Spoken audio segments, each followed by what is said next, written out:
तो आज की हमारी ये जो क्लास है, ये क्लास है एनटीए यूजीसी नेट समाज कार्य की, जिसकी हम तैयारी कर रहे हैं अगस्त 2022 की।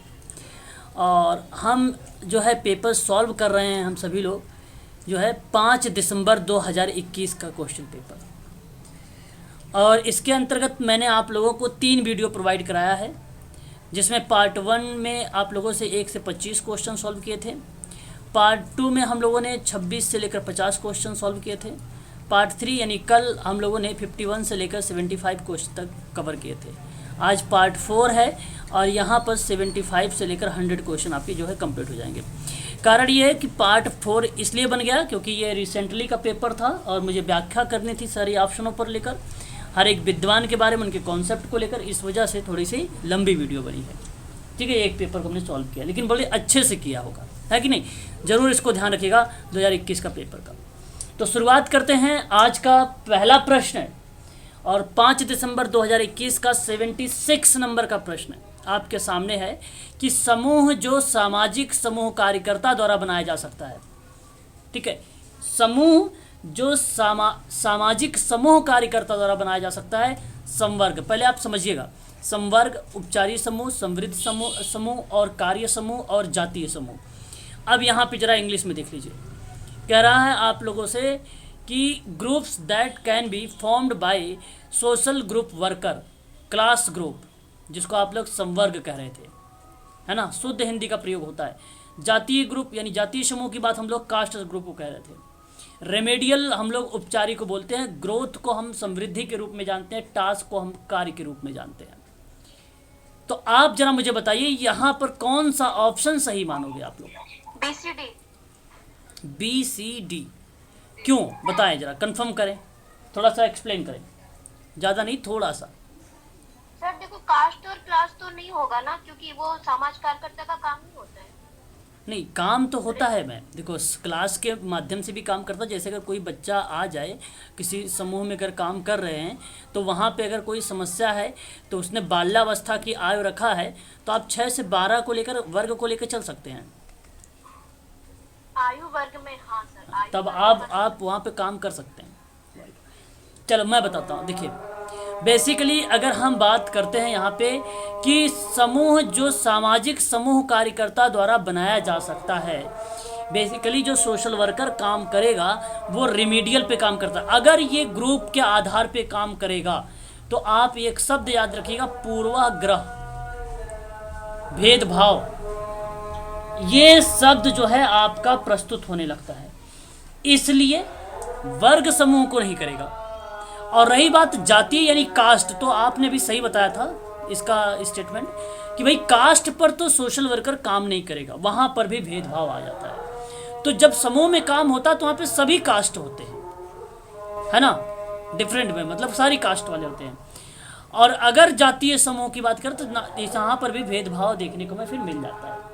तो रेमेडियल, ग्रोथ और टास्क पे आधारित होता है सोशल वर्कर का समूह में काम। इसलिए BCD ऑप्शन सही होगा और BCD जो ऑप्शन है वो B वाला ऑप्शन है। B ही करेक्ट जवाब है।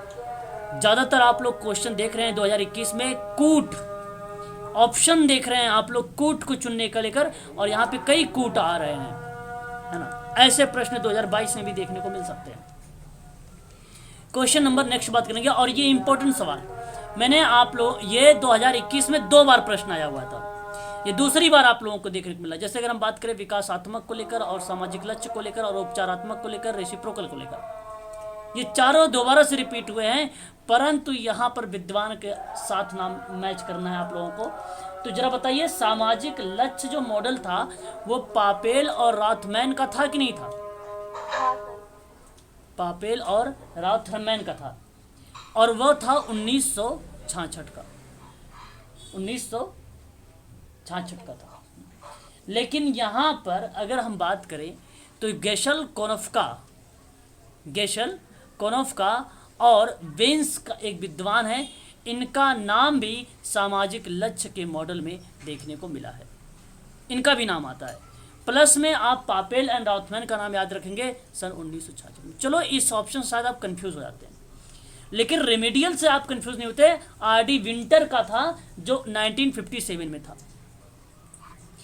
अननोन मॉडल क्या होता है, बेसिकली अननोन मॉडल की बात करेंगे अगर हम लोग तो रेसिप्रोकल मॉडल बोलते हैं इसको। पारस्परिक, हाँ सर वही। हाँ, पारस्परिक मॉडल कहते हैं इसको। तो डब्ल्यू स्वॉटर्स का नाम आता है, और डब्ल्यू स्वॉटर्स यहाँ पे अगर आप देखिए तो ये आपका मैच करेंगे किससे, अरे क्या नाम है इसका, वर्ष 1961।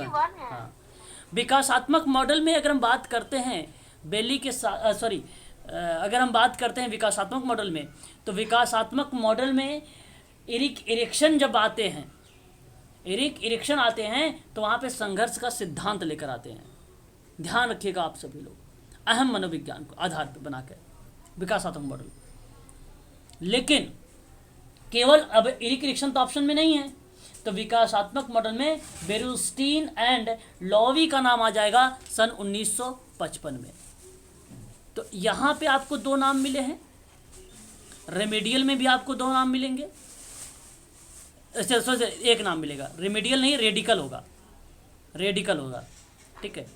और यहाँ पे आपको सामाजिक लक्ष्य के मॉडल में भी दो नाम मिलेंगे, ठीक है, याद रखिएगा। बाकी रेमेडियल और रेडिकल में क्या डिफरेंस होता है? रेमेडियल एक उपचार पे आधारित होता है, हाँ, उपचार से संबंधित होता है। जो रेमेडियल होता है जिसको हम लोग क्या बोलते हैं, पारस्परिक का नाम भी दे देते हैं, सॉरी क्या बोलते हैं इसको, उपचारात्मक का नाम दे देते हैं। और रेडिकल सोशल वर्क, जो रेडिकल सोशल वर्क होता है वहाँ पर हम एनालाइज करने की बात करते हैं, किसी चीज़ की परिवर्तन करने की बात करते हैं, चेंजेस की बात करते हैं, यानी फैक्ट निकालने की बात करते हैं हम लोग। रेडिकल सोशल वर्क उसी को बोला जाता है। रेडिकल सोशल वर्क सामाजिक सेवाओं की वर्तमान स्थिति का जब विश्लेषण करेगा वो रेडिकल सोशल वर्क बोलेंगे। सामाजिक सेवाओं की वर्तमान की स्थितियों का विश्लेषण करता है रेडिकल सोशल वर्क। और उपचार की बात आ जाती है आपकी कहाँ पे, इसको आप ध्यान रखिएगा जब ट्रीटमेंट का काम करते हैं, ठीक है। चलो आगे बढ़िए, को ऑप्शन बता दीजिए एक बार। अच्छा सब सामने सामने मैच हुआ है? ए सर, ऑप्शन हाँ, ए वाला मैच हो जाएगा आपका। क्वेश्चन नंबर बताइए, नेक्स्ट कौन सा क्वेश्चन आ गया? 77 है सर, नहीं 8 होगा, ये 78 होगा, ठीक है 78। अब देखिए प्रश्न इंपॉर्टेंट है, ध्यान रखिएगा। आप लोगों को बता दूं मैं स्टेजेस ऑफ एक्सेप्टेंस के बारे में। हालांकि स्वीकृति का सिद्धांत आप लोग भली भांति तरीके से परिचित हैं, सभी लोग जानते हैं, लेकिन स्वीकृति का चरण होता है एक। स्वीकृति की चरण को ही अवस्था के नाम से भी जाना गया है। और मैं बता दूं आप लोगों का, कुबलर एक विद्वान का नाम है, कुबलर एंड रॉस, ये नाम है एक विद्वान का। इसके द्वारा दुखद के पांच चरण बताए गए, दुखद के 5 चरण बताए गए, और इन 5 चरणों की अवस्था के नाम से कहा गया एक्सेप्टेंस में। नंबर 1 आपका क्या था, ध्यान रखिएगा सभी लोग, यहाँ पे इनकार, और इनकार को क्या बोलते हैं हम लोग, अस्वीकृति भी कहते हैं। नंबर 2 पे अगर हम बात करते हैं, अच्छा इनकार क्या मतलब, कि हम वास्तविकताओं की झूठी भावनाओं से चिपके रहते हैं, तो वहां स्वीकृति का जो चरण बनता है आपका इनकार को बनता है, अस्वीकृति का बनता है।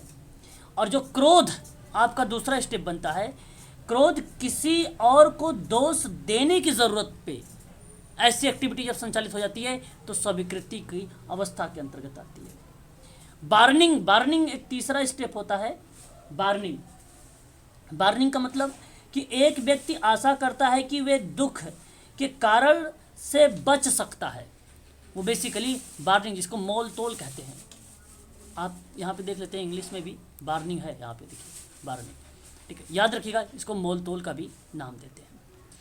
और नंबर 4 पे अगर हम बात करते हैं तो इस चीज़ को भी ध्यान रखिएगा, डिप्रेशन क्या बात है या जीने से क्या परेशानी है, ये सारी चीज़ें आ जाती है डिप्रेशन में, नंबर 4 पे। नंबर 5 अगर हम बात करते हैं तो वो आता है आपका स्वीकार, सच्ची वास्तविकता को अपनी अस्थाई वास्तविकता के रूप में क्या कर लेता है, स्वीकार करने लेता है। और यह आपका 5 चरण है, पांचों के पांचों जो स्टेप हैं इम्पोर्टेंट है। याद रहेगा आप सभी लोगों को, बता दीजिए एक बार मुझे, स्टेजेस ऑफ एक्सेप्टेंस। हाँ सर। सर एक बार क्रोध का बता दीजिए दोबारा से। क्रोध, देखिए क्रोध क्या होता है बेसिकली, अगर हम चर्चा पर चर्चा करें क्रोध के लेकर यहाँ पर, तो एक शब्द आप लोग यहाँ पे ध्यान दीजिएगा सभी लोग। एक मिनट, हाँ, क्रोध पे अगर हम बात करते हैं तो एक शब्द ध्यान रखिएगा, किसी और को दोष देने की जरूरत। जो बताया गया वो क्रोध को बताया गया है, जो बताया गया है ये किसको बताया गया है, क्रोध को बताया गया है। इस चीज को आप लोग जो है ध्यान रखिएगा, ठीक है। तो ये स्टेप किसने दिया था, कुबलर और रॉस। हाँ ठीक है। जैसे अगर हम यहाँ पर बात करें, बहुत सारी चीज़ें होती है, कैन लुक लाइक, है ना, और फिर उसके बाद आता है कैन फील लाइक, है ना। तो जैसे अगर हम बात करते हैं फील लाइक, क्या, शौक, झटका, परिहार यानी अवॉइडेंस, ये आपकी इनकार वाली एक्टिविटी आती है। और क्रोध वाले में जैसे अगर हम बात करते हैं आप लोगों के, कुटिलता आ जाती है, और ये फील होता है प्रभाव के रूप में, है ना। निराशावाद आ सकता है, आप देख सकते हैं। और अगर हम बात करते हैं तो ये जो फील होगा निराशा के साथ ही होगा, है ना। तो इस तरीके के शब्द यहाँ पे दिए गए थे। अगर हम बात करें बर्निंग की, बर्निंग क्या होती है भाई, बर्निंग कहने का मतलब होता है, जैसे अगर हम बात करें द फ्यूचर और या पास्ट की बात, तो यहाँ पे बर्निंग में गिल्टी वगैरह फील करना, अपराध वगैरह की बात करना, ठीक है। सेम मतलब शर्म की बात करना, फील, ओवर थिंकिंग की बात करना, वैरियर की बात करना, ठीक है, एंजाइटी की बात करना, ये सारी चीज़ें बर्निंग में आ जाती हैं। तो 5 स्टेप आप लोग उसको ध्यान रखिएगा, इंपॉर्टेंट चीज़ें थी ये, दुखद के 5 चरण। और एक किताब आई थी, और इस किताब का नाम आप ध्यान रख लीजिएगा, जो इसमें ये सारी चीज़ें लिखी है, on death and dying, on death and dying, 1969 में, 1969 में, याद रखिएगा इसको। सर ये कुब्बल और रॉस की है? जी, कुब्बल एंड रॉस की, ठीक है, याद रखिएगा आप सभी लोग, ठीक है। आगे बढ़ते हैं इसी क्रम में अब। तो क्वेश्चन नंबर नेक्स्ट लेंगे, समझ में आ गया इन्हें? ऑप्शन देख लो, अच्छा ए बी सी जहाँ पे होगा वही मैच हो जाएगा। यहाँ पे ऑप्शन नंबर सी वाला आपका करेक्ट माना जाएगा। हाँ, यहाँ पे देखेंगे अगर आप लोग ना, तो आपके पास सी वाला ऑप्शन जो है करेक्ट लग रहा है, और ये आपका सही रहेगा।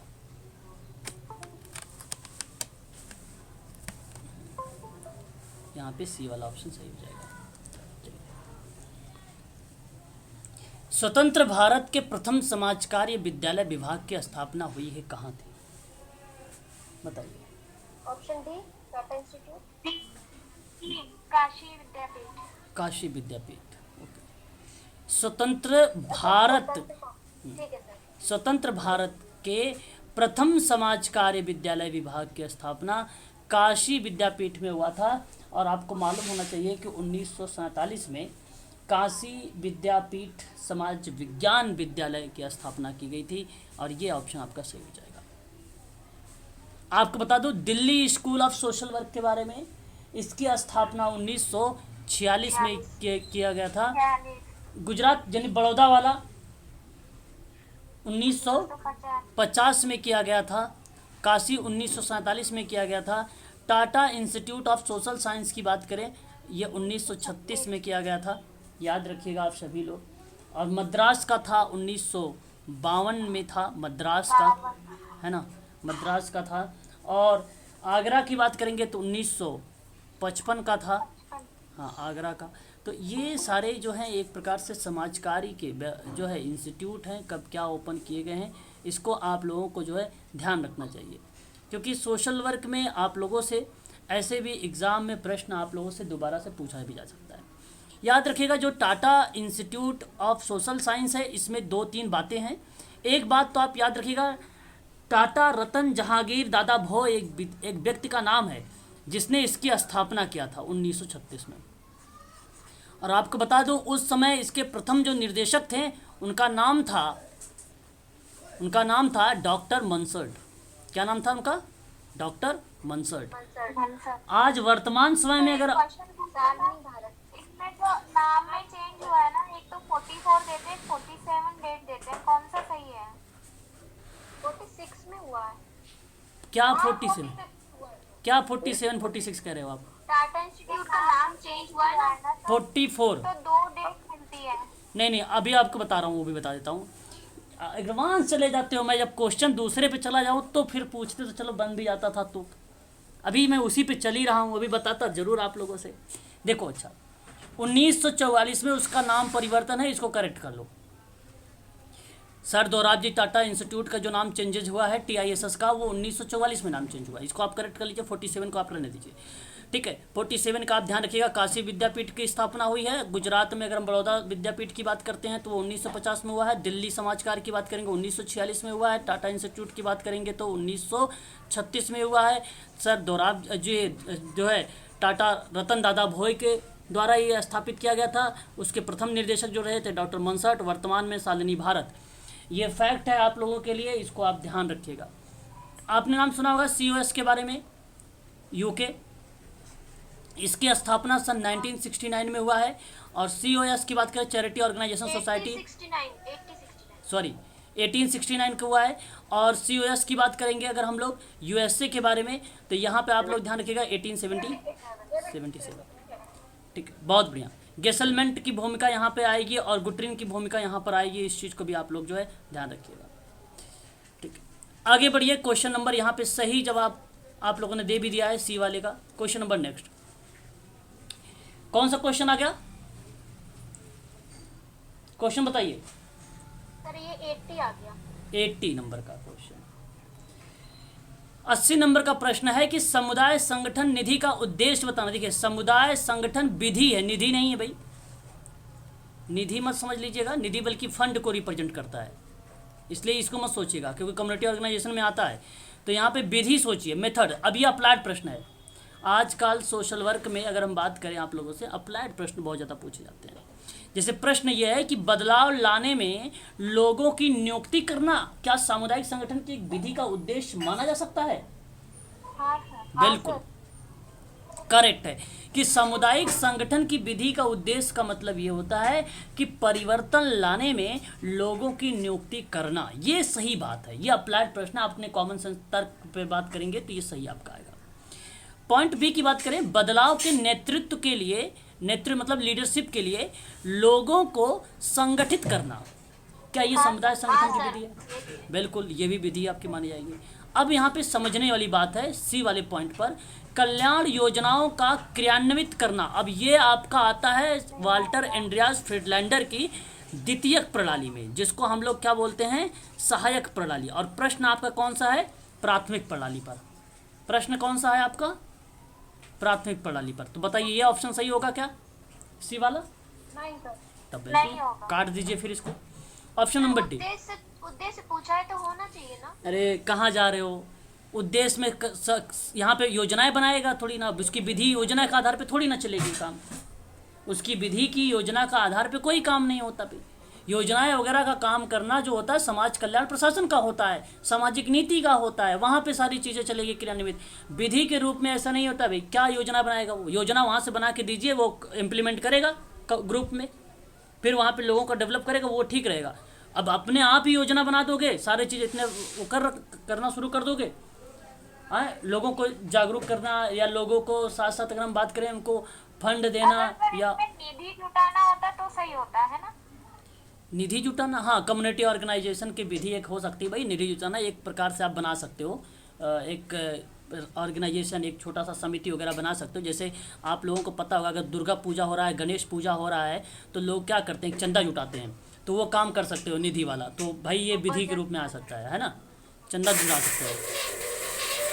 बात करते हैं डी ऑप्शन की, जन समूह को ढांचागत परिवर्तन के लिए गोलबंद करना। जन समूह को ढांचागत मतलब अगर हम बात करते हैं स्ट्रक्चर के आधार पे, देखिए यहाँ पे क्या बात कर रहा है? Mobilisation message for the structural change की बात कर रहा है, ढांचागत परिवर्तन गोलबंद। और ये आपका गलत जवाब।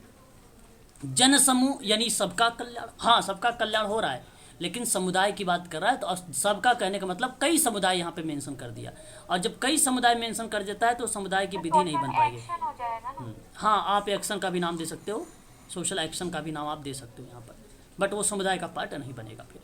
तो इसलिए आपका केवल बी, ए और बी पॉइंट सही है इसमें, और कूट का चयन करिए आप लोग। यहाँ पर देखिए कौन सा ऑप्शन में दे रखा है, A B only, A B C, A B option पहला ही ऑप्शन सही हो जाएगा, पहला वाला ही करेक्ट ऑप्शन हो जाएगा, इसलिए आप इसको ध्यान रखेंगे। आगे बढ़िए, क्वेश्चन नंबर नेक्स्ट लीजिए। अब आपको ये समझना है, क्वेश्चन नंबर 81 हमारे सामने है, कह रहा है कि समाज में सामान्य रूप से विचलन, बात को समझिए केवल, और विशेष रूप से अपराध, अब मैंने आप लोगों को ये प्रश्न करवाया है अभी जल्दी, को नियंत्रित करने के लिए निवारण और उपचारात्मक और पुनर्वास सेवाओं के संपूर्ण दायरे को क्या कहा जाएगा? सामाजिक रक्षा, सोशल डिफेंस। ओके, सामाजिक सुरक्षा। सामाजिक सुरक्षा नहीं कहेंगे इसको, सोशल डिफेंस कहेंगे, सामाजिक प्रतिरक्षा कहेंगे। अब मेरी बात आप ध्यान से सुन सकते हैं सभी लोग कि सामाजिक प्रतिरक्षा का प्रयोग ऐसे सामाजिक दोषों से समाज की रक्षा करना है जो कानून भंग करने वाले व्यक्तियों की कार्यवाहियों से पैदा होते हैं। तो मैं आप लोगों से कहूँगा कि नियंत्रण काम जो है, कारागारों में कल्याण सेवाएं, मुक्त की देखभाल वगैरह, ये सामाजिक प्रतिरक्षा का पार्ट बनता है, सोशल डिफेंस का पार्ट बनता है। आप एक शब्द याद रखें, सामाजिक दोषों से समाज की रक्षा करना है जो कानून भंग करने वाले व्यक्तियों की कार्यवाही से पैदा होते हैं, वहाँ पे सामाजिक प्रतिरक्षा का प्रयोजन का एक्टिविटी स्टार्ट हो जाता है। तो बेसिकली विचलन और विशेष रूप से अपराध को नियंत्रित करने वाली जो भूमिका होगी, जहाँ पे निवारण, उपचारात्मक, पुनर्वास सेवाओं की बात करेंगे, वही आपकी सोशल डिफेंस कहलाती है। मैं तो साफ शब्दों में परिभाषा PDF में लिखा हुआ है ये सब, तो इसलिए आपका ऑप्शन ये वाला सही हो जाएगा। सामाजिक नीति तो आप जानते ही हैं कि सामाजिक नीति घोषित और सामाजिक उद्देश्य को क्रमबद्ध तरीके से प्राप्त करने में सहायता, संसाधनों और पद्धतियों के कार्य करती है। यह एक प्रकार से अगर हम बात करें रणनीति की बात करती है, कार्य रणनीति की बात करती है, तो सामाजिक नीति घोषित सामाजिक उद्देश्यों को क्रमबद्ध तरीके से प्राप्त करने में सहायता, साधनों और पद्धतियों की कार्य नीति होती है, उसे हम लोग सामाजिक नीति कहते हैं, यानी सोशल पॉलिसी कहते हैं। और ये गलत जवाब हो जाएगा यहाँ पर, क्योंकि ऐसा कुछ लिखा नहीं है।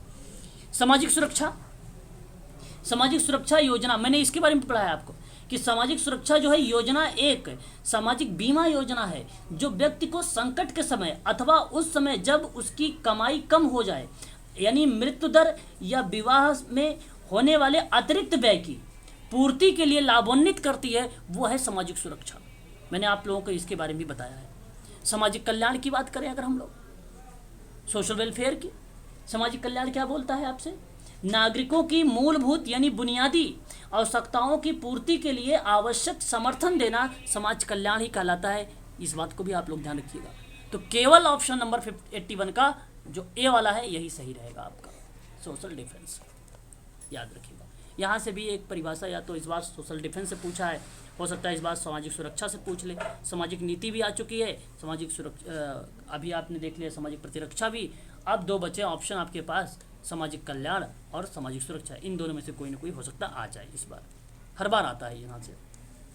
अब आगे बढ़िए, क्वेश्चन नंबर हमारे सामने 82 की अगर हम लोग बात करते हैं क्वेश्चन में, तो ये भी इम्पोर्टेंट है हमारे लिए ये प्रश्न।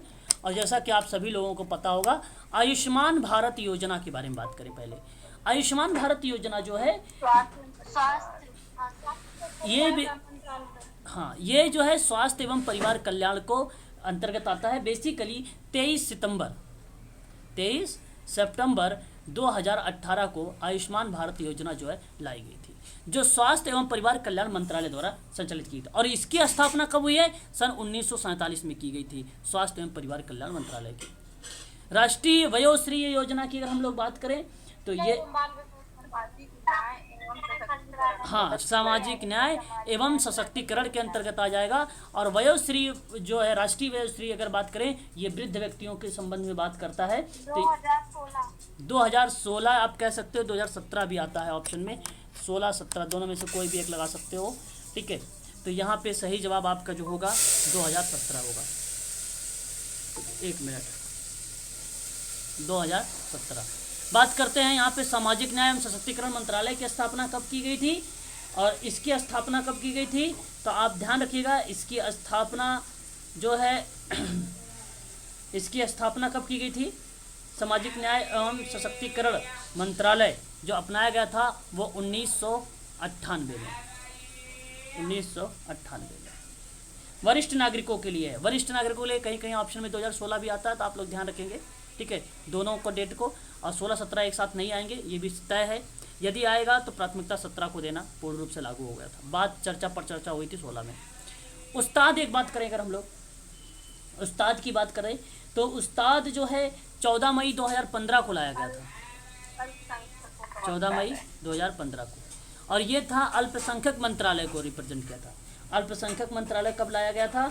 अल्पसंख्यक मंत्रालय जो है 29 जनवरी 2006 को लाया गया था,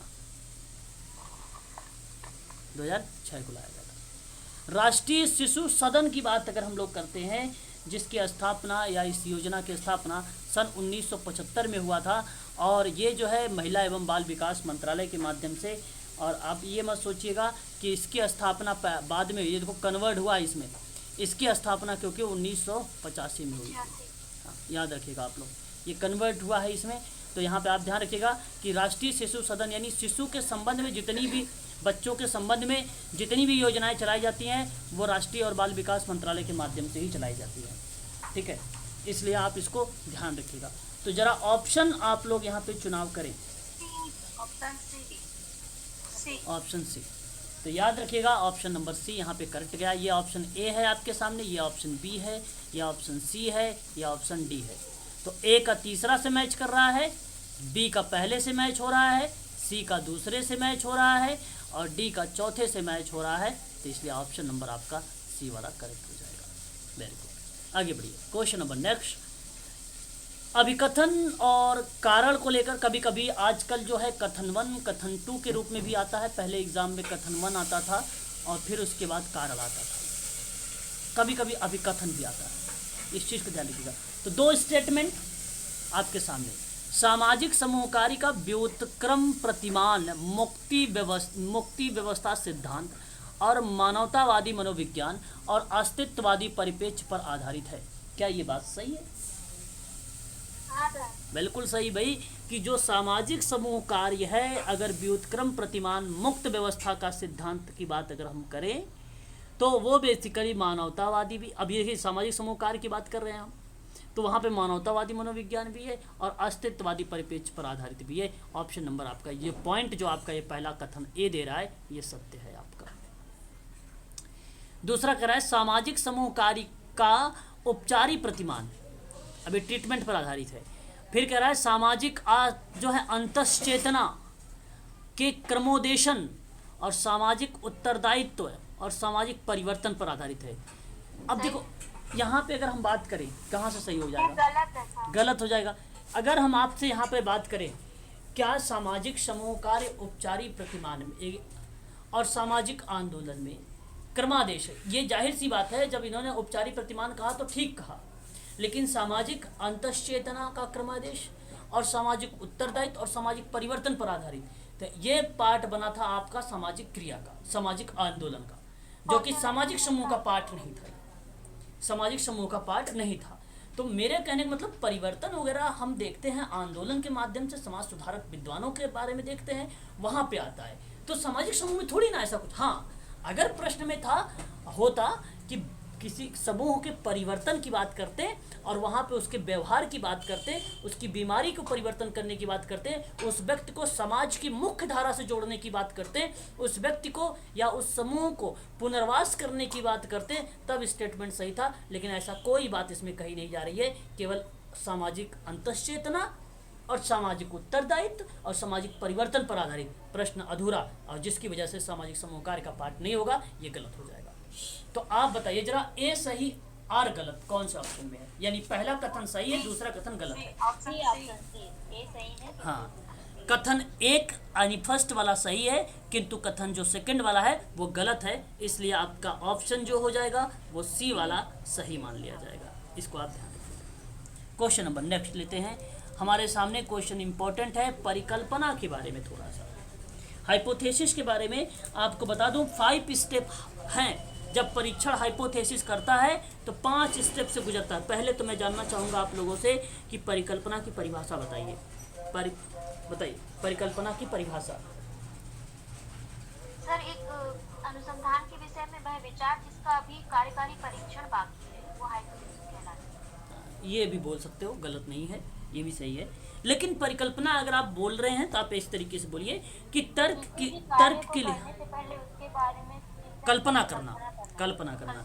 हाँ, तो तर्क के लिए किसी बात की जब आप कल्पना करें तो उसे परिकल्पना कहते हैं। तो वही हाइपोथेसिस है, एक प्रकार का अनुमान लगाना ही हाइपोथेसिस होता है। अनुमान लगाना ही हाइपोथेसिस होता है। किसी घटना की व्याख्या करने वाला क्वेश्चन, रिसर्च की बात करें तो क्वेश्चन 4 है। कल हमने एक देखा था, आज हमने एक देखा है, परसों वाली क्लास थी उसमें 2 देखे थे। तो ये रिसर्च के आधार पे ये चौथा प्रश्न है आपके सामने। तो किसी घटना की व्याख्या करने वाला कोई सुझाव या अलग अलग प्रतीत होने वाली किसी बहुत सी घटनाओं के आपसी संबंध की जो व्याख्या करता है, वो तर्कपूर्ण सुझाव देने की बात करता है, वही परिकल्पना होता है। तो परिकल्पना के कई स्टेप बताए गए, मैं आपको थोड़ा सा बताना चाहूँगा। एक था आपका जो है स्पेसिफाई द नल हाइपोथेसिस, जिसको हम परिकल्पना निर्धारित करते थे नल हाइपोथेसिस में। जहाँ पे हम नल हाइपोथेसिस को निर्देशित करते थे, उसी को बोलते हैं परिकल्पना निर्धारित करना। तो ये आपका सही रहेगा, पहला स्टेप पे यही आता है। तो परिकल्पना निर्धारित करना पहला स्टेप है। दूसरी बात करें अगर हम, वैकल्पिक हाइपोथेसिस को निर्देशित करता है। वैकल्पिक का मतलब होता है अल्टरनेट, और अल्टरनेट रिप्रेजेंट करेगा उपयुक्त सार्थकता के स्तर को निर्धारित, है ना। अब यहाँ पे आप देख भी सकते हैं कि जो आपका जो है सुटेबल की बात कर रहा है, सिग्निफिकेंस की बात कर रहा है, उसके लेवल का, ये अल्टरनेट के आधार पर बात करता है।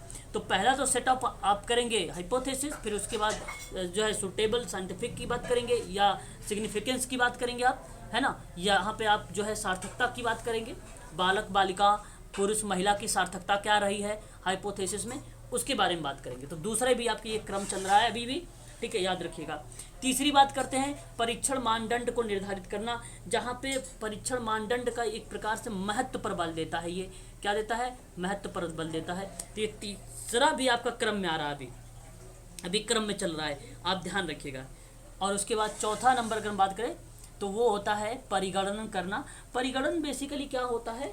ये एक टेस्ट ही है जो सांख्यिकी का गणना करता है। जिससे अगर हम बात करें पी वैल्यू निकालनी है अगर हम, तो पी वैल्यू हम कैसे निकालते हैं? परिगणन के माध्यम से निकालते हैं पी वैल्यू, ठीक है। तो प्रोडक्ट की वैल्यू अगर हम निकालते हैं ना, तो ये परिगणन के आधार पे ही निकालते हैं। तो जैसे अगर आपने क्या कर लिया, आपने हाइपोथेसिस को निर्धारित कर लिया, आपने अल्टरनेट को निर्धारित कर लिया, आपने इंपॉर्टेंस को बता दिया, और फिर उसके बाद आपने इसके पी वैल्यू को निकाल के बता दिया है, तो पी वैल्यू भी आ जाएगी। फिर लास्ट में आपने क्या लिया? निष्कर्ष निकाला। और निष्कर्ष निकालना ही एक प्रक्रिया आपका क्या बन गई? निर्णय लेने की। क्या बन गई? निर्णय लेने की। तो ये सभी क्रम में ही है, A B C D E जो है क्रम में है। A B C D E देखिए जरा कौन से ऑप्शन में ए बी सी डी पहले में है। हाँ, तो 5 स्टेप आप ध्यान रखिएगा परिकल्पना के संबंध में थे, और ये आपके सही हो जाएंगे। बात करते हैं नेक्स्ट क्वेश्चन पर। क्वेश्चन नंबर हमारे सामने है कि निम्नलिखित में से सही क्रम को व्यवस्थित करना है आप लोगों को। सही क्रम को व्यवस्थित करना है आप लोगों को, और आप जरा मुझे बताएं। तो अच्छा, आपने कम्युनिकेशन मतलब कम्युनिकेशन प्रोसेस का नाम सुना होगा, कम्युनिकेशन प्रोसेस का नाम सुना होगा। मैं आपको बता देता हूँ। सबसे पहले सेंडर होता है, पहले इसको सुन लीजिए, ये सिंपल है, सिंपल से समझोगे, सिंपल टू कॉम्प्लेक्स जाओगे तो आप आसानी से कर लोगे। पहले सेंडर होता है, सेंडर के बाद अगर हम बात करेंगे तो उसके बाद आपका क्या होता है? एनकोडिंग होता है। क्या होता है? एनकोडिंग होता है। इनकोडिंग के बाद आपका क्या होगा? मैसेज होगा, मैसेज होता है। और मैसेज के बाद आपका क्या होगा? चैनल होगा, चैनल होगा जिसको मीडियम, वेरी गुड, बहुत बढ़िया। और चैनल के बाद आपका क्या होता है? रिसीवर होगा। हाँ, आप डिकोडिंग, वेरी गुड, ये भी आप डिकोडिंग भी कर सकते हो, डिकोडिंग कर सकते हो, शाबाश, ठीक है। उसके बाद आपका रिसीवर हो जाएगा, फिर उसके बाद आपका जो हो जाएगा फीडबैक हो जाएगा। क्या हो जाएगा? फीडबैक हो जाएगा। फिर नॉइज, फिर नॉइज आ जाएगा। हाँ, तो ये आपका एक स्टेप बनता है कि कम्युनिकेशन का। तो आप बेसिकली अगर हम बात करें, एक देखो सिंपल सी बात अगर हम बात करें, कभी कभी एग्जाम में ये तो पूछ लेता है, कभी कभी एग्जाम में ऐसे भी आ जाता है कि भाई पहले मैसेज आ जाएगा, फिर उसके बाद डिकोडिंग हो जाएगा, फिर उसके बाद एनकोडिंग हो जाएगा, फिर उसके बाद आपका फीडबैक हो जाएगा, फिर आपका डिकोडिंग हो जाएगा। तो ये उल्टा वाला क्रम हो जाता है यहाँ पर, लेकिन इसको आप मत ध्यान रखें, मेरे हिसाब से ये वाला आपके लिए सही रहेगा। तो आप यहाँ पे अगर क्रम करें तो ये देखो रिसीवर है, ये क्या है आपका रिसीवर है, इस चीज़ को याद देखिए, अधिग्रहण का मतलब रिसीवर होता है। तो मैं आपसे कहूँगा कि सबसे पहला स्टेप क्या आएगा, मोटिव आएगा, जिसको आप अभिप्रेरणा के माध्यम से मोटिवेशन का नाम लेंगे। तो पहले आपने मोटिवेशन किया, फिर उसके बाद आपका मैसेज आ जाएगा, जिसको मैसेज कंपोजिशन कहते हैं। तो पहले आपका ई आ जाएगा और उसके बाद आपका मैसेज संयोजक कहेंगे या संदेश संयोजक कहेंगे, तो आपका ए हो जाएगा। फिर उसके बाद कूट बनाने की बात करेंगे आप लोग, तो यानी मैसेज जो है इंकोडिंग की बात करेंगे, तो आपका बी आ जाएगा। फिर उसके बाद अगर हम बात करें प्रसारण का माध्यम हो जाएगा, यानी चैनल किसी ने भी बोला था, मीडियम बोला था, तो वो आपका यहाँ पर आ जाएगा, सी वाला, है ना। क्लियर हो रहा है कि नहीं हो रहा बताइए। फिर उसके बाद आपका क्या आ जाता है, सी वाले के बाद फिर उसके बाद आपका आ जाता है लास्ट में क्या बचा, रिसीवर, आपका रिसीवर हो जाएगा है ना।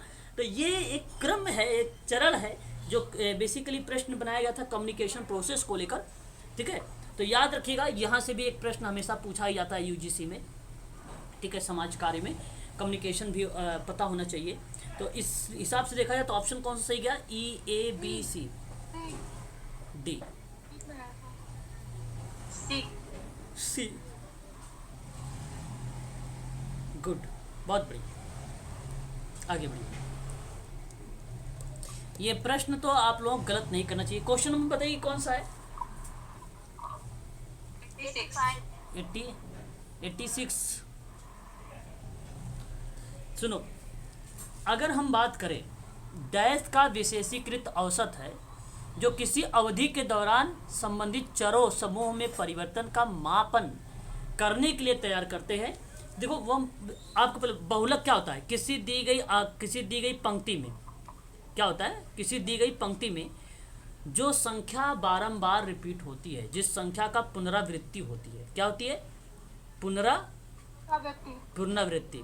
तो वहां पर आपका वो सिस्टम बनता है बहुलक का। माध्यिका मैंने आपको बताया था कि जो दी गई आवृत्तियां होती है, इसमें दो कंडीशन बनती है, एक सम संख्या को लेकर बनाता है, एक विषम संख्या को लेकर बनाता है। जब कोई सम संख्या आती है तो हम वहां पे n+1 करते हैं, बाई 2 कर लेते हैं, और जब विषम संख्या की आती है तो हम सीधा से सम को साइड में कर लेते हैं, जो संख्या विषम की बचती है वही मीडियन बन जाता है। तो यानी दी गई आरोही और अवरोही क्रम में संख्या या डेटा को मध्यमान, जो बीच की या बिंदु का, या जो मूल बिंदु है, उसी को हम लोग माध्यिका का नाम दे देते हैं। मूल हम बीच का ही सेंटर को ही बोलते हैं, ठीक है, वर्ष। और मध्यमान की बात करें, मीन, जिसको हम लोग औसत से रिप्रेजेंट करते हैं, औसत से। तो यानी जो दी गई संख्याएं होती, जो दी गई आंकड़े होती हैं, उन आंकड़ों के योग से आप आंकड़ों की जितनी नंबर ऑफ आंकड़े हैं, जितने संख्या हैं आंकड़े, उनसे भाग दे देते हैं, वो आपका माध्यमान आएगा। तो ये तीनों केंद्रीय प्रवृत्ति के माप हैं, ये तीनों क्या हैं, केंद्रीय प्रवृत्ति के माप हैं। लेकिन जो सूचकांक है, यह संख्या और डेटा के समूह में होने वाले परिवर्तन को गिनना और उन्हें संग्रह करने की एक सांख्यिकी पद्धति है, और यह डेटा किसी भी स्रोत से प्राप्त किया जा सकता है। तो कहने का मतलब है, जब चरों के समूह में परिवर्तन या मापन को तैयार किया जाता है तो वो सूचकांक होता है, इंडेक्स होता है, उसको हम बोलते हैं इंडेक्स नंबर। आपका ऑप्शन नंबर पहला ही करेक्ट हो जाएगा यहाँ पर 86 का। सर लेकिन इसमें तो वो औसत पूछा है क्वेश्चन में। अरे भाई, सूचकांक किसी विशेषीकृत औसत है जहां पर उसकी अवधि के दौरान चर समूह में परिवर्तन का मापन कर रहा है। तो हम क्या कर रहे हैं, डेटा के समूह में होने वाले जो परिवर्तन है उसके बारे में देख रहे हैं, उसका मापन कर रहे हैं, उन्हें संग्रह कर रहे हैं सांख्यिकी पद्धति के माध्यम में। तो ये जो स्रोत आपको प्राप्त हुआ है, जो रिसोर्सेज आपको प्राप्त हुए हैं, वो सूचकांक है। औसत लिखा है तो इसका मतलब क्या, ये मीन हो जाएगा, गलत जगह। मैंने वो हमेशा देखा नहीं था। हाँ, तो नहीं देखा था तो देख लीजिए आप, ऑप्शन आपका सही हो जाएगा पहला वाला। यहाँ पे आगे बढ़िए, संप्रेषण की बात आ गई, कम्युनिकेशन है, ये अप्लाइड प्रश्न है। और आपको मैं बता दूं, क्वेश्चन नंबर हमारे सामने है 87, और अप्लाइड प्रश्न आपके सामने ये बताया जा रहा है कम्युनिकेशन को लेकर, कह रहा है कि संप्रेषण एक डैश है जहां कम से कम दो अननोन अननोन कारक सामान्य चिन्हों के समूह और सामान्य संकेत वैज्ञानिक नियमों को साझा कर रही है। देखो, विचार विनिमय क्या होता है, हम लोग इसको जानते भी हैं। विचार विनिमय को अगर चर्चा पर चर्चा हम लोग करते हैं, आदान प्रदान विचारों का। हाँ, जहाँ पे आपने एक प्रकार से अपने आइडिया को एक्सचेंज किया है या अपने आइडिया को किसी को दिया है या परिवर्तन करने की बात किया है विचारों का वहाँ पे। तो लेकिन ये ऐसा नहीं कि अगर आपने विचारों का आदान प्रदान कर दिया तो भाई ठीक है, ये तो आपने विचार भावना वगैरह आदान प्रदान, ये संप्रेषण की परिभाषा बन गई। लेकिन ये परिभाषा से प्रश्न नहीं पूछ रहा, अप्लाइड बना रहा है कि जहाँ कम से कम दो अननोन कारक सामान्य चिन्ह के बारे में समूह और सामान्य संकेत की बात है संकेत की, जहाँ पे वैज्ञानिक नियमों को साझा हो रहा है। ठीक है, तो और दूसरा है मुद्रा भंग, गेस्चर। जैसे हमने क्या बोला यहाँ पे, गेस्चर का मतलब फिजिकली मूवमेंट। मैंने कल एक बार साथ किसी बच्चे ने पूछा भी था, मैंने कहा था व्यवहार को लेकर, साथ प्रश्न उनका परिवार को लेकर था, परिवार समाज कार्य में।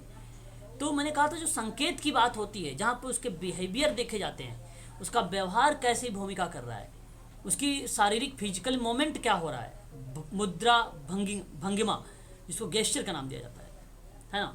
तो उसके फिजिकली मूवमेंट को देखने की कोशिश की जा रही है यहाँ पे। तो ये फिजिकली मूवमेंट सामान्य चिन्हों के लिए समूह में संकेत का वैज्ञानिक नियमों को साझा नहीं करेगी, नियमों को साझा नहीं करेगी। अच्छा, सामाजिक जो है संसंजन की बात करें, सोशल कोहेंशन की बात करें, तो ये सामाजिक एकता इसको कहते हैं। क्या बोलते हैं इसको? सामाजिक एकता बोलते हैं। और सामाजिक एकता मतलब क्या होता है कि अकेले रहने के बजाय एक समुदाय में रहना या रहना पसंद करते हैं। तो वो बेसिकली आपको क्या बताता है? सामाजिक संसंजन बताता है। और जहाँ मानव समाज या उसके किसी उपखंड को निरूपित करना या उससे संबंधित की बात करना, वही आपका सोशल कोहेंस कहता है इस चीज़ को। लेकिन यहाँ पे भी समूहों में अगर हम बात करें, या व्यक्ति के साथ काम कर रहे हो या समुदाय के साथ काम कर रहे हो कम्युनिकेशन के साथ में, तो सामान्य संकेत वैज्ञानिक नियमों का साझा नहीं होता है जितना सोशल इंटरेक्शन में होता है। आपको ये भी बता दूं, जहाँ क्वेश्चन में अंतःक्रिया और इंटरेक्शन शब्द आ जाए, ट्रिक है ये, वो ऑप्शन हमेशा सत्य होता है। ठीक, याद रखिए।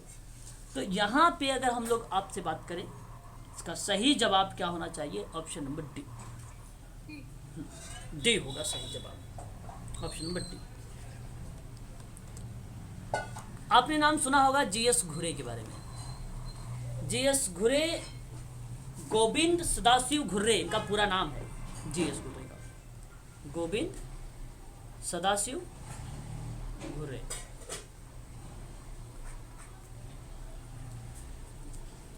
इन्होंने विशेषता बताई जाति व्यवस्था के द्वारा। क्या विशेषता बताई थी? ध्यान दीजिएगा। एक इन्होंने किताब लिखा, बात को समझिए, नाम था उसका caste and race in India, और ये किताब आई 1932 में। और इनकी एक और किताब थी द शेड्यूल ट्राइब, जिसको आप बोलते हो अनुसूचित जनजाति, जो आई आपका सन 1963 में किताब।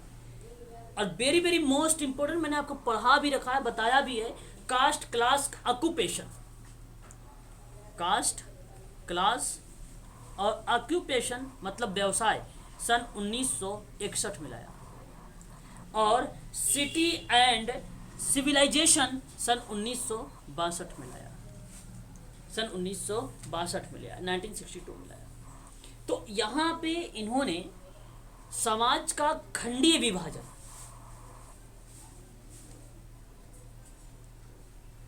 खंडीय विभाजन और सामाजिक आदान प्रदान, खान पान, पदानुक्रम को सामाजिक प्रतिबंध की बात किया है। नागरिक और धार्मिक आहारता की बात नहीं किया था। ए और सी अभी सही चल रहा है आपका। और विवाह एवं व्यवसाय का वर्ण, ये भी आपका गलत हो जाएगा। यहाँ पर इसने भी नहीं चर्चा किया। अब आपको दिए गए विकल्पों में सही उत्तर का चयन करना है। ए और C option number B correct है आपका, ऑप्शन नंबर बी करेक्ट है। सर पहले कौन से बुक की कास्ट है? Caste and race in India 1932 में।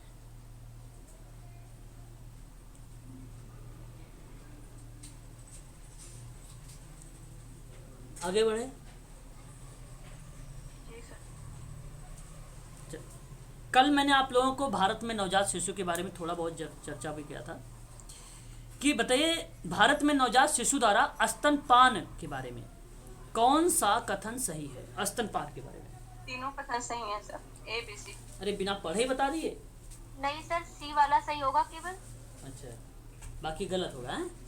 हाँ चलो। सही लग रहा है, ए भी गलत है सर। चलो देख लेते हैं। हाँ स्तन करने में देरी की जाती है। देखिए भारत में नवजात शिशु द्वारा स्तनपान के बारे में स्टेटमेंट आया है अप्लाइड प्रश्न के आधार पे। स्तनपान कराने में देरी की जाती है, हाँ सर। होती है इंडिया में, ऐसा होता है तो सही है ये तो। और किसी महान भाव कह रहे थे नहीं। आगे देखिए, माँ का पहला दूध अशुद्ध माना जाता है, ये बात विज्ञान में भी लिखा हुआ फैक्ट है ये, थोड़ा सा ये सही है ये साइंस भी। सर। ये प्राचीन उसमें पुराने जमाने में लोग अशुद्ध मानते थे ना। हाँ सर, अगर भारत के परिप्रेक्ष्य में देखें तो तीनों सही है। तो किसके परिप्रेक्ष्य में देख रहे हो आप?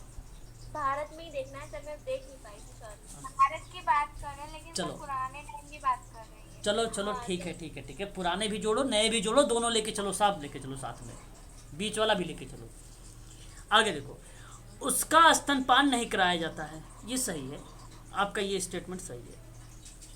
और पहले 24 घंटे के भीतर, पहले 24 घंटे के भीतर स्तनपान और नवजात मृत्यु दर के बीच व्युत्क्रम संबंध भी होता है, और ये भी सही है। हाँ सर।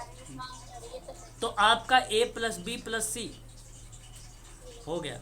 बताओ, ए बी सी जहाँ पे होगा वही सही हो जाएगा। सी में है सर। सी में है तो सी को सही कर लो। सामुदायिक विकास का प्रमुख उपागम, वेरी वेरी मोस्ट इंपॉर्टेंट सवाल।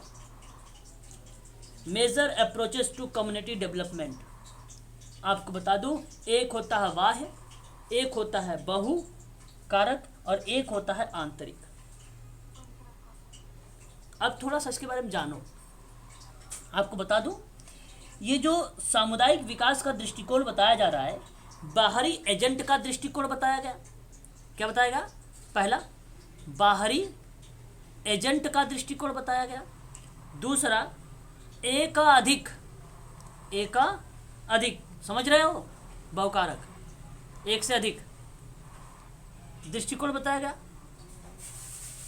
तीसरा, आंतरिक संसाधन बोला गया है ना, दृष्टिकोण। अब ये जो बाहरी वाला है, ये सामुदायिक कार्यक्रम के विकास के लिए एक बाहरी एजेंट की नियुक्ति सबसे अच्छा दृष्टिकोण है। वह अपने व्यक्तिगत कौशल और अनुभव के माध्यम से लोगों को आश्वस्त कराता है और उन्हें समुदाय के विकास के लिए काम करने के लिए प्रेरित करता है। उसी को बोलते हैं बाह्य या बाहरी एजेंट दृष्टिकोण। अच्छा, दूसरा, जिसको बहुकारक कहते हो, एकाधिक दृष्टिकोण भी बोलते हो। इस दृष्टिकोण में सामुदायिक विकास के विशेषज्ञ सामुदायिक विकास के रास्ते में प्रेरक कारकों को नियंत्रित करने के लिए स्वास्थ्य, शिक्षा, स्वच्छता, मनोरंजन आदि सहित विभिन्न सुविधाएं प्रदान करने का प्रयास किया जाता है एक से अधिक वाले में। और एक आता है आंतरिक संसाधन को लेकर। आंतरिक संसाधन दृष्टिकोण में स्थानीय लोगों को प्रोत्साहित किया जाता है और क्षेत्रों के सुधार के लिए अपने संसाधनों का उपयोग करने के लिए प्रेरित किया जाता है, और इन लोगों को आंतरिक रूप से काम कर रहे विभिन्न कार्यक्रमों के माध्यम से समुदाय के प्रतिनिधियों द्वारा निर्देशित भी किया जाता है। तो ये आपका 3 उपागम है, तीनों का नाम आप ध्यान रखिएगा। आगे बढ़िए, पहला वाला ऑप्शन सही हो जाएगा, है ना, ऑप्शन पहला सही हो जाएगा। क्वेश्चन नंबर आपका जो है 91 आ गया, यानी 90 क्वेश्चन आपके जो है क्लियर हो गए। अब यहाँ पे देखिए, मैंने आप लोगों से क्या बोला था कि मैं आप लोगों से प्रश्न करूंगा और आप लोग जवाब बताएंगे। पहले तो ट्रिक के माध्यम से, हमने इसके ट्रिक भी आप लोगों को बताया है। ऐसे प्रश्नों में अगर टाइम आपके पास कम है तो आप उन ट्रिक का फॉलो करें। तो पहले जरा ट्रिक लगाने की कोशिश करिए कि उपर्युक्त गद्यांश में पठन या धारण देता है, ठीक है, बताइए जरा कौन सा ऑप्शन यहाँ पे सही होना चाहिए। पहला एक ऑप्शन है सामाजिक कार्यकर्ता आचार संहिता के विपरीत व्यवहारों को संलग्न करती है। सामाजिक कार्यकर्ता अगर हम बात करते हैं तो व्यावसायिक व्यवहारों को अपनी व्यक्तिगत समस्याओं को अनुमति देने की बात करता है। तीसरा है सामाजिक कार्यकर्ता काव्य चौर्य को बहुत गंभीरता से नहीं लेता है। बताइए क्या होना चाहिए। पहला तो गलत है सर। पहला तो सब गलत है, दूसरा सही है। देखो पहले गलत कैसे है भाई कि सामाजिक कार्यकर्ता जो है आचार संहिता के विपरीत व्यवहारों में संलग्न नहीं है। जरूरी थोड़ी ना है कि हर सारे सोशल वर्कर आचार संहिता को फॉलो करें, नियम बना दिए, ऐसा देखने को भी नहीं मिला भाई। किताब में साफ शब्दों में लिखा हुआ, हरियंट की किताबों में सोशल वर्क की, इग्नू की किताबों में भी मिल जाएगा साफ शब्दों में लिखा हुआ आचार संहिता को, है ना, PDF में भी लिखा हुआ है। तो ये तो साफ है, यह पठन धारणा होती है। ये हमने अभी बात किया है ट्रिक का। फिर बात करते हैं कि व्यावसायिक व्यवहारों में अपनी व्यक्तिगत समस्याओं को अनुमति देता है। तो जो सामाजिक कार्यकर्ता अपने व्यावसायिक व्यवहारों में अपनी व्यक्तिगत समस्याओं को अनुमति देते हैं, अपनी व्यक्तिगत समस्याओं को अनुमति देते हैं। नहीं सर, तो नहीं देंगे सर। चलो इसको आपने कहा कि अभी नहीं। सामाजिक कार्यकर्ता काव्य चौर्य को बहुत गंभीरता से नहीं लेते हैं। ये तो सही है। तो ये अभी आपने ट्रिक लगाया है, ये तर्क लगाया है, ठीक है। अब हम थोड़ा सा पढ़ेंगे भी, है ना। यहाँ पर देखिए गद्यांश में क्या लिखा है कि सामाजिक कार्यकर्ता अपने व्यवहारों को समावेशन जो है समालोचनात्मक मूल्यांकन करना चाहिए और दूसरों को उसके प्रभाव के प्रति जागरूक होना चाहिए। तो बताइए जरा, ये दूसरा वाला कोई गलत बोल रहा था, गलत कहाँ से हुआ भाई? जब व्यक्तिगत समस्याओं का अनुमति दे रहा है तो गलत तो होगा नहीं। सही करो इसे, बात लगा कि नहीं लगा? देखो सर अपनी व्यक्तिगत समस्याओं को, तो सर हम अपनी व्यक्तिगत समस्याओं को क्यों लाएंगे व्यवसायिक कार्य में? मतलब देखो अपने व्यवहारों का जो है समालोचनात्मक मूल्यांकन करने का मतलब है कि अनुभव, ज्ञान, कौशल। वहां पे व्यवहार का मतलब क्या? अपना व्यक्तिगत व्यवहार वहां पे प्रस्तुत कर दिया क्या? ये सोचने लगे। व्यवहार का मतलब इसके यहाँ पे देखो समालोचनात्मक मूल्यांकन लिखा हुआ है, ज्ञान कौशल उसका जोड़ो वहां पे, अभिवृत्ति वगैरह। भाई MSW जब आपको करवाया जा रहा था तो आपके सामने ज्ञान का एक टॉपिक रखा गया था, कौशल का एक टॉपिक रखा गया था, अभिवृत्ति का एक कौशल रखा गया था और इस पे कुछ 5-6 प्रश्न हुआ करते थे। सहमत है, असहमत है, आप टिक भी मारते थे। इसमें वो क्या थे? सारे के सारे वही तो मूल्यांकन था उसके व्यवहार का, व्यक्ति के। तो वो तो सारे खड़े होना चाहिए, उतरना चाहिए उसमें तो। और फिर उसके में कह रहा है कि वो अपने व्यवहारों को सीमाओं की पहचान होनी चाहिए और ये सुनिश्चित करने के लिए एक से ज़्यादा प्रभावी तरीके से कार्य करते हैं और उसे दूसरे व्यवसायिक कार्यकर्ता के अगर यह आवश्यक है तो उसे सलाह भी लेनी चाहिए और उसे सलाह भी लेते हैं। यहाँ पे ये बात सत्य है, तो गलत मत करिएगा। और जब ये बात सत्य आती है तो मैं आपको बता दूँ, यहाँ पे जो आचार्य संहिता भी है वो भी आपका फॉलो होगा। और बात रही यहाँ पे कि सामाजिक कार्यकर्ता काव्य चौर्य को बहुत गंभीरता से नहीं लेते, काव्य चौर्य को बहुत गंभीरता से नहीं लेते हैं। जरा यहाँ पर देखिए कहीं कुछ चीज़ें मेंशन की गई है, पढ़ लेते हैं थोड़ा सा। फिर व्यावसायिक साहित्य में नित्य पुनरीक्षण करना चाहिए, समाज कार्य व्यवहार और समाज के अर्थ। क्या चीज़? तो पहले पैराग्राफ के लास्ट वाली लाइन में स्पष्ट दिया है कि कार्यकर्ता अपनी व्यक्तिगत समस्याएं, मनोवैज्ञानिक तथा विधि विषयक समस्याओं को व्यावसायिक निष्पादन में प्रवेश की अनुमति नहीं देनी चाहिए। मतलब वही है कि देते हैं। हाँ बिल्कुल। अच्छा मैं क्या ढूंढ रहा था? भूलवा। हाँ काव्य चौर्य, ठीक है। अब यहाँ पे अगर हम बात करें, देखिए यहाँ पर देख लीजिए, सामाजिक कार्यकर्ता को यह सुनिश्चित करना चाहिए कि ना वे भाग ले, ना अनदेखी करे, ना छल कपट धोखा वचन, है ना। तो ये सारी चीज़ें बातें आचार संहिता में भी कही गई है, ठीक है। और यह सुनिश्चित करना चाहिए कि यह अवश्य उत्तरदायित्व और जिम्मेदारी तथा श्रेय लेनी चाहिए, और जिसमें लेखनीय श्रेय जो कार्य उन्होंने वास्तविक रूप से किया हो, जिसके प्रति उन्होंने योगदान दिया है, उन्होंने ईमानदारी से दूसरों के कार्य की ओर योगदान का मानना चाहिए। सामाजिक कार्यकर्ता को उच्च शिक्षा के उच्च स्तर पर व्यवहार को प्रोत्साहन और संप्रेषण का अवश्य कार्य करना चाहिए। सामाजिक कार्यकर्ता को व्यवसाय के मूल्य और आचार्य शास्त्र और ज्ञानोद्देश्य और उद्देश्य लक्ष्यों को मर्यादा, एक मिनट जरा होल्ड रखिएगा आप सभी लोग थोड़ा सा। देखिए तो यहाँ पे अगर हम बात करें ना तो क्वेश्चन पे आ जाते हैं। देखिए तो आपका जो ये सामाजिक कार्यकर्ता आचार संहिता के विपरीत व्यवहार को संलग्न करेगा, ये भी करेक्ट होगा। और यहाँ पे पठन का धारणा दे रहा है या ठीक है। और फिर उसके बाद यहाँ पर ये भी सही रहेगा कि समस्याओं की अनुमति भी देते हैं। और सामाजिक कार्यकर्ता जो है काव्य चौरी की बहुत गंभीरता से नहीं लेते हैं। काव्य चोर नहीं मिला ना, चौर्य। सामाजिक कार्यकर्ता शिक्षा कोचिंग में प्रोत्साहन और संप्रेषण का कार्य करना चाहिए। सामाजिक कार्यकर्ता व्यवसाय के मूल्य आचार संहिता लक्षण मर्यादा उन्नति कायम रखना चाहिए। समावेशी अधिगम समीक्षा को सही जोड़ता और नवाचार कार्य में नीति का रचनात्मक साहित्य कार्यों करना अनवरत होना चाहिए। देखिए एक मिनट,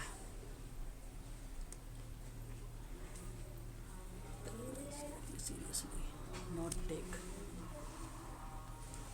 काव्य चौरी मीन्स क्या होगा, कोई बताना चाहेगा? साहित्य चोरी होती ना सर रिसर्च में, साहित्य चोरी वही होता है काव्य हाँ चोरी। सर, प्लेयरिज्म में बोलते सर जिसको शायद। okay. लेकिन सर इस पैरा में इन सब चीजों का डिस्कशन नहीं दिया गया है। जो दिया गया है केवल उसी कथन को सत्य करेंगे ना, ये सब कॉन्सेप्ट के आधार पर नहीं करना चाहिए। साहित्य चोरी, ओके बिल्कुल बिल्कुल बिल्कुल सही आपने बताया। भी यहाँ पे साहित्य चोरी की बात किया जा रहा है, बहुत गंभीरता से नहीं लेते हैं। ठीक है, ये बात सही है, साहित्य चोरी।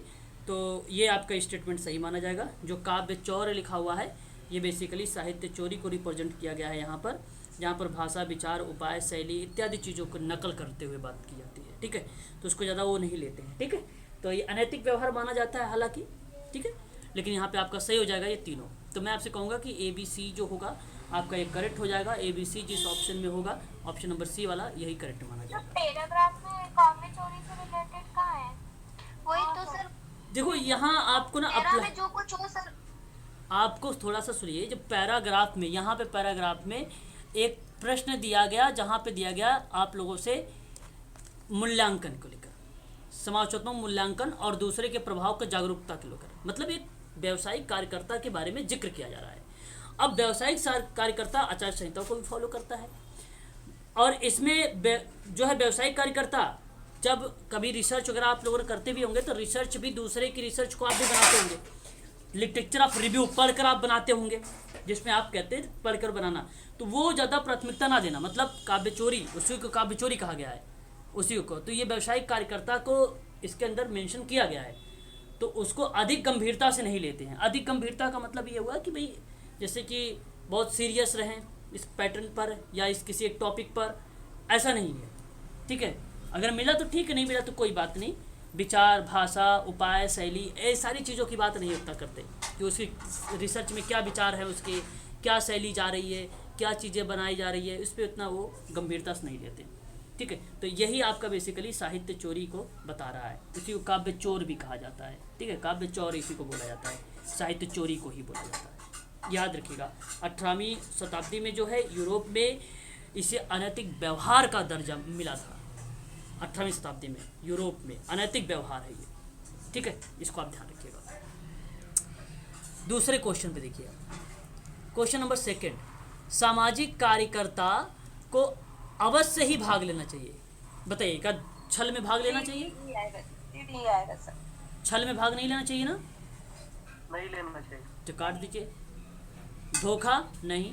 पुनरीक्षण में हो सकता है, हाँ, दूसरों की मान्यता देने में हो सकता है। इस साहित्य का पुनरीक्षण लिखा है। हाँ, अब अगर हम बात करते हैं यहाँ पे देखिए रिफ्लेक्शन। ठीक है, तो यहाँ पे करेक्ट जवाब क्या होना चाहिए? CDE। हाँ, option D. Option D, very good. Question में हमने अभी गद्यांश पढ़ा था, वहाँ पे मिल गया था ना। चलो आगे देखिए, सामाजिक कार्यकर्ता अपने दुखद के व्यवहारों को समावेश जो है आलोचनात्मक परीक्षण करना चाहिए। यस सर, करना चाहिए। आलोचनात्मक परीक्षण करना चाहिए। और व्यावसायिक व्यवहार की कोई सीमा नहीं होती क्या? होती है, नई सीमाएं होती है सर। बिल्कुल सीमा होती है। तो कोई व्यवसायिक व्यवहार, तो यहाँ पे बताइए क्या होगा? पहला सही और दूसरा गलत। पहला, अच्छा एक मिनट, यहाँ पे देखो जरा, सामाजिक कार्यकर्ता को खुद के व्यवहारों का समालोचनात्मक होता है ना कि आलोचनात्मक होता है? नहीं, आलोचनात्मक तो गलत होना चाहिए ना। हाँ, समालोचनात्मक बात समझ रहे हैं? क्रिटिकल, जो क्रिटिकल काम होते हैं समालोचनात्मक अर्थ किया जाता है वहाँ पे वैचारिक, जिसमें मानविकी का अध्ययन किया जाता है, संस्कृति की आलोचना की जाती है, या आलोचनात्मक समीक्षा या मूल्यांकन किया जाता है, वो होता है। तो ये गलत है। लिखा है इंग्लिश में, पैराग्राफ में भी यही लिखा हुआ है ना। पैराग्राफ में समालोचनात्मक लिखा हुआ है। समालोचनात्मक में भी तो आलोचना छुपी हुई है ना, आलोचना तो वो करेगा ही, गलतियों भी निकालेगा अपनी। देखो यहाँ पे अगर हम बात करें ना, तो समाज जो है, यहाँ पे जब हम समालोचनात्मक सिद्धांत की बात करेंगे तो वहाँ पे हम अध्ययन करते हैं मानविकी के अध्ययन, जहाँ पे ज्ञान और समाज और संस्कृति की आलोचनात्मक समीक्षा होती है। ठीक है, तो वहाँ पे समाज की संस्कृति की बात कर जाते हैं, तो वहाँ पे मूल्यांकन देखने को मिलता है, लेकिन यहाँ पे समालोचनात्मक होना चाहिए। तो ये वाला स्टेटमेंट है, ना कि आलोचनात्मक में अगर आप बात करोगे तो ये सारे हट जाएंगे, ज्ञान समाज संस्कृति हट जाएगी, उसके आधार में ये सारी चीजें हट जाएंगी। इंग्लिश में सर पैराग्राफ पढ़िए आप, ऊपर क्रिटिकल एसेस ही लिखा हुआ है। Critically assess their to, social work को क्रिटिकली एग्जामिन हो गया सर। और दूसरे के उसके प्रभाव के प्रति जागरूक होना चाहिए। इंग्लिश में क्या देखिए सर एक बार आप। हाँ, इंग्लिश भी देख लीजिए। हाँ, सोशल देखिए। Workers should be critical assess their own practice and be awareness पहला दैट द सही है इम्पैक्ट सर, ऑफ दूसरा गलत है। चलो अच्छा ठीक है, पहला सही करो दूसरा गलत करो। चलो ये भी सही कर लो, पहला सही दूसरा गलत। ठीक है, आगे बढ़िए। ये वाला क्वेश्चन नहीं किया ना ऊपर वाला? अच्छा वो तो गया, ये वाला करो। गद्यांश में लेखक के द्वारा कार्यकर्ता के लिए क्या नहीं सुझाया गया है? कार्यकर्ता के लिए क्या नहीं सुझाया गया है? क्वेश्चन कौन सा है ये हमारे सामने? स्लाइड 4। ओके, सर बी, दूसरे के कार्यों की आलोचना दूसरों करना। के कार्यों की आलोचना करना। ये नहीं नहीं होगा सुना। बी वाला। ठीक है, ऑप्शन नंबर बी आपका सही रहेगा, बाकी यहाँ पे सही है। ठीक है, आगे देखिए। उपर्युक्त गद्यांश में शीर्षक से आप क्या देना चाहेंगे? गद्यांश के शीर्षक आप क्या देना चाहेंगे? भाई आचार संहिता दीजिए ना, सबसे बढ़िया है ऑप्शन नंबर बी। ठीक है, सामाजिक कार्यकर्ता के लिए परामर्श थोड़ी होता है, फिर पुनः जो है समीक्षात्मक जो है मूल्य निरूपण भी नहीं होगा और उत्तरदायित्व भी नहीं होगा। सामाजिक कार्यकर्ता के लिए आचार संहिता इज द राइट आंसर होगा। ये उपर्युक्त शीर्षक से आपका ये स्टेटमेंट होना चाहिए। आचार संहिता के बारे में बात की जा रही है। सर ऑप्शन देखिए। यही है ऑप्शन, ऑप्शन तो यही है। यही है, इसमें फूड वाला अच्छा, नहीं मुझे है। लगा कोट भी होगा। एक व्यवसाय विशिष्ट गुण है। ठीक है, अब देखो समय हो गया है, आप लोग 5 क्वेश्चन है, इसको कर लीजिएगा। ठीक है, 5 क्वेश्चन है, आप लोग करिए, और नहीं आएगा तो आप लोग मुझे बताइएगा, मैं आप लोगों को जो है दे दूंगा। ठीक है, बेसिकली जो है इसकी जो है नीचे आप लोगों को इसका आंसर भी मिल जाएगा, है ना, मैंने मेंशन कर रखा है नीचे, नीचे उत्तर भी मिल जाएगा यहाँ से। हाँ, आप देख सकते हैं। ठीक है ना, उत्तर भी आपको मिल जाएगा। ठीक है, चलिए।